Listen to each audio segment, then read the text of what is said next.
ọmọ olómi mẹ́ta àkọ́gùn. Ẹ káàsán máa ṣe ọ̀dàlẹ̀ wà má. Orúkọ mi ni Àṣàkẹ́ Akéwì, kí lorúkọ yín má? Orúkọ mi ni Mrs. Afisani Yétúndé. Ṣé ọmọ Ifẹ̀ ni? Ọ̀tún àtòsì àtiwájú àtẹ̀yìn. Ọmọ agboolé wo ní Ifẹ̀? Ọmọ Akọ̀kún lèmi. Nílé bàbá mi? Nílé bàbá mi. Nílé ìyá mi ọmọ Ejò Aláyọ̀. Ọmọ Ejò Olórí. Ọ̀nà Gbòdè. Omi bọ̀ omi bọ̀ ọmọ wa kọ̀gùn ará àgbo èdè. Ó dé o, mo kí ọ ọmọ ọ̀pọ̀ wa kọ̀gùn ọ̀pá ọ̀rọ̀ mi yàn. Mo kí ọ ọmọ àyèmọ̀jà. Àyèbọ́kọ ọjà padì yọkọ jẹ́, àyè eégún yọkọ èèṣẹ̀ ṣàfàlè. Ọmọ olómi mẹ́ta àkọ́gùn òrótó àpọ́nṣepọ̀ yàrá àpọ̀wẹ̀sẹ̀lẹ̀rú àpọ̀ dàsùsì. Omi ètò ní lódò ẹsẹ̀ kómi tu ni aṣọ. Mo kí ọ ọmọ àyèmọ̀jà. Nínú ilé yèyé rẹ ìwọ lọmọ èjì yóò lóore. Èjì yóò lóore ọ̀nà gbòde o.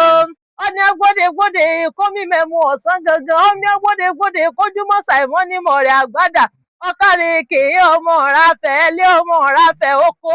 Ọmọ ọ̀ráfẹ́ ẹsẹ̀ òkè kómi tọ́dọ̀ mẹ́mu ọ̀sán gangan mọ́ omi rè mọ̀rẹ̀rẹ̀. Omi rè mọ̀rẹ̀ àgbàdà nílé ọmọ olómi sálẹ̀ rú ọmọ olómi sálẹ̀ gbẹ́lẹ́gbẹ́. Omi rè mọ̀rẹ̀rẹ̀. Arúgbó ewé ni ọmọ ọ̀gbọ́n ìlú. Mo kí ọ ọmọ ìdólé ìdóko ìdófà ìyẹnà sòrò àkàlà oko òdó abara funfun. Ọmọ onífẹ̀ẹ́ àbúrẹ́ ọmọ adádé owó rẹ mọ́ dúró kí hàn nífẹ̀ẹ́ bàbá rẹ bẹ̀rẹ̀ kí hàn nífẹ̀ẹ́ bàbá rẹ tòǹgà tó ń bẹ̀rẹ̀ tàbí kí hàn nífẹ̀ẹ́ òye. Ṣọ́ọ̀bù mi wà ní car park nínú ọjà tuntun ní Ilé Ifẹ̀. Mo fẹ́ gbẹ́ ti àwọn ẹlẹ́ran. Yétúndé ọmọ ọba gbádì gidi gbá bọ́ńbọ́n. Mọ̀mọ́ yóò kó níbi òjò kó má bàa fẹsẹ̀ kó ní lájọ́kọ̀ mí o. Lájọ́kọ̀ mí o. Yétúndé ọmọ ọba gbádì gidi gbá bọ́ńbọ́n. Mọ̀mọ́ yóò kó níbi òjò kó má fẹsẹ̀ kó ní lájọ́kọ̀ mí o. Lájọ́kọ̀ mí o, èèmọ̀ kí ọmọ ọ̀pá ọwá kọ̀ọ̀kan ọ̀pá ọ̀rọ̀ míyàn. Ọ̀kàrẹ̀ èké ọmọ àyèmọ̀jà, àyè èékún yọkọ̀ èèṣẹ̀ ṣàfàlẹ̀. Lájọ́kọ̀ mí o,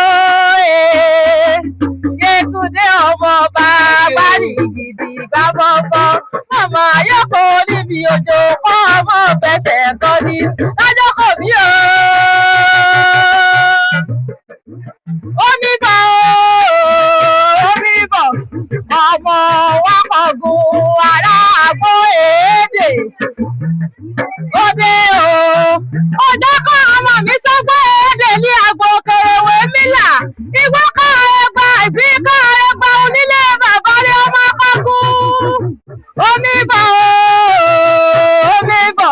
ará àgbo èdè. Ọmọ wa kọ̀gùn. Ó dé o. 08035789000.